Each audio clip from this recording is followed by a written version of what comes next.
En una clase de karate que parecía normal, una alumna principiante estuvo a punto de perder el conocimiento frente a todos, y su instructor no hizo nada para evitarlo. Derek Moran, un maestro con cinturón negro y gran reputación, cruzó los límites bajo la protección del silencio y el respeto malentendido. Pero Savannah regresó con una cámara encendida y una decisión firme: revelar lo que muchos habían callado. Solo escuchen cómo esta historia dio un giro inesperado, y por qué, al final, la justicia logró imponerse.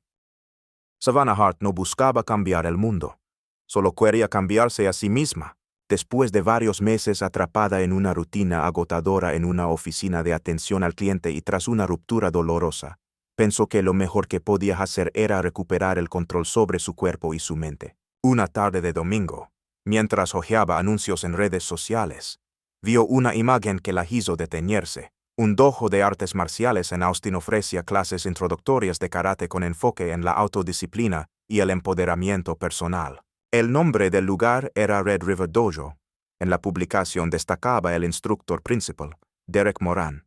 Según la descripción, tenía más de 20 años de experiencia, era cinturón negro tercer dan y había entrenado a campeones estatales. En la foto, él lucía sereno, seguro, con los brazos cruzados sobre el uniforme blanco perfectamente doblado.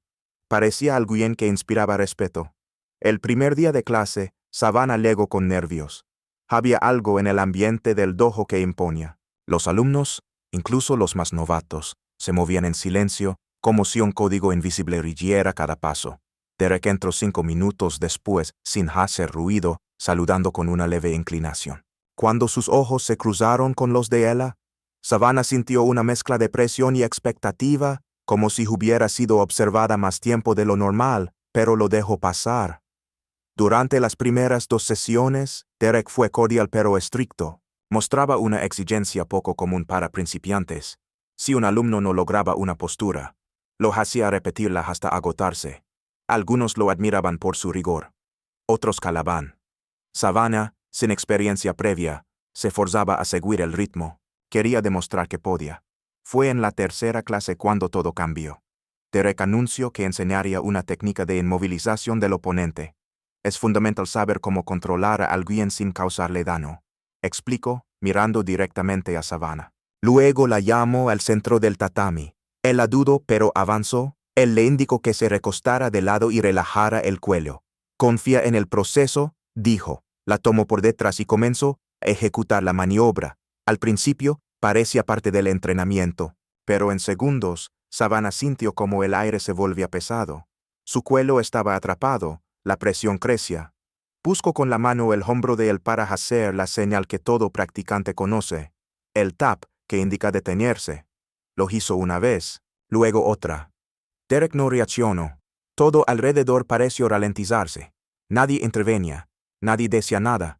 Había más de 10 personas en el salón y, aun así, reinaba el silencio. Cuando finalmente la soltó, Savannah cayó al tatami, desorientada y sin aliento.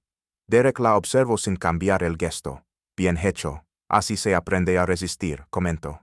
Luego se dirigió al grupo y continuó la clase como si nada hubiera pasado. Savannah no dijo una palabra.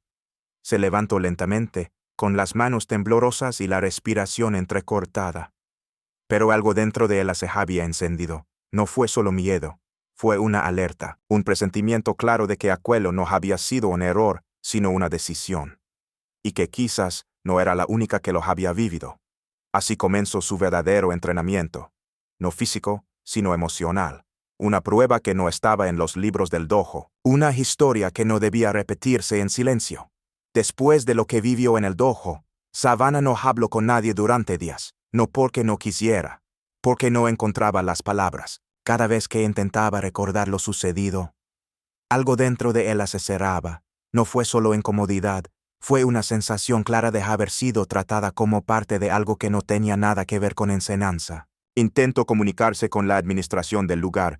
Su mensaje fue cordial, pero directo. La respuesta fue breve, casi automática. Le ofrecieron una pausa en su suscripción y agradecieron sus comentarios. Nada más. Para Savannah, eso confirmó lo que ella temía. No querían escucharla. En casa, comenzó a buscar en internet testimonios de otras personas que hubieran vivido algo parecido. Lo que encontró fue inquietante. En foros, grupos y publicaciones antiguas, empezó a notar patrones.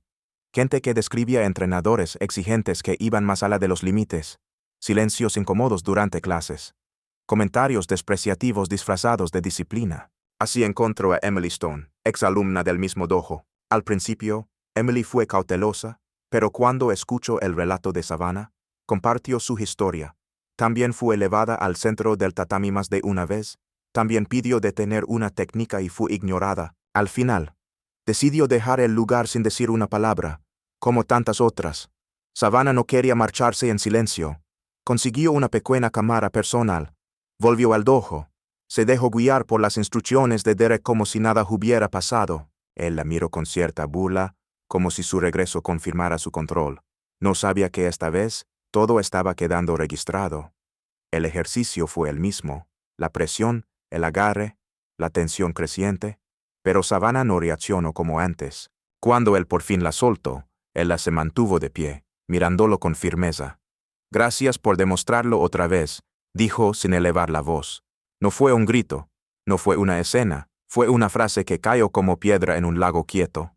Y desde ese momento, el silencio comenzó a resquebrajarse. El video que Savannah grabó no tenía montaje, no llevaba música dramática ni efectos, solo una toma directa fija, capturada desde el interior de su uniforme. La clase habitual, el ambiente aparentemente normal del dojo, la ejecución de la técnica y luego, esa pausa, ese instante donde todos volvieron a calar, menos ella.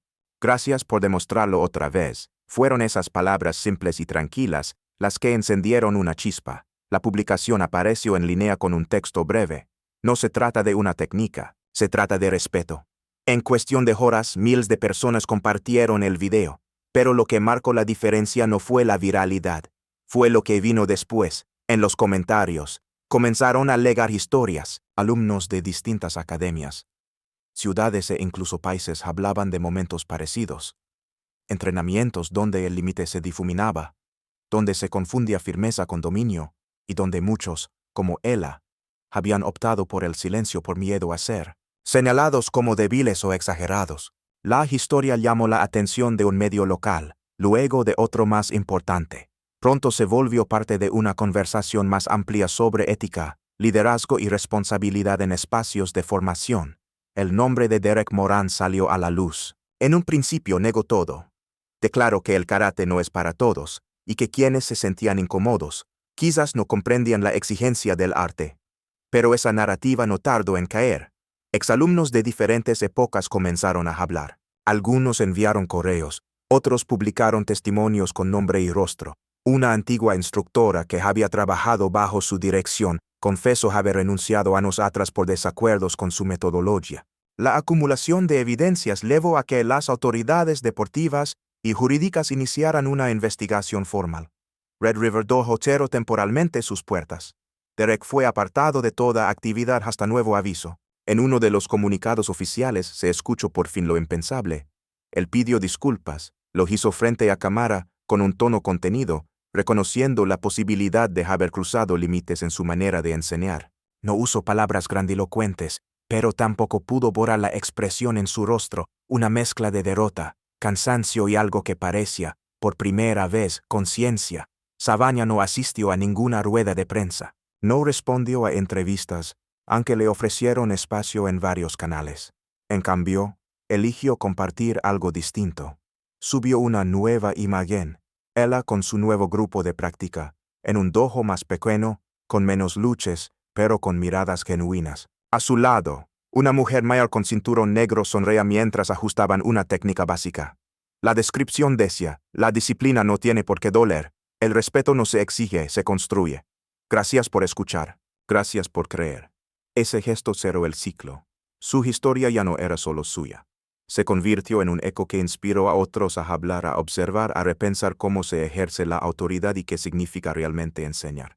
Y si bien muchos esperaban un final con castigo, exposición o escándalo, lo que ocurrió fue más transformador, una nueva conciencia, sembrada por alguien que un día fue callada en medio de una clase, y que hoy le devolvió la voz a muchos. Savannah nunca buscó ser símbolo de nada, pero sin proponérselo lo fue. Y en esa firmeza serena que mostró, en ese gesto pequeño de volver al tatami con dignidad, demostró que a veces, Lo más poderoso no es la fuerza, sino el valor de no rendirse cuando todos callan.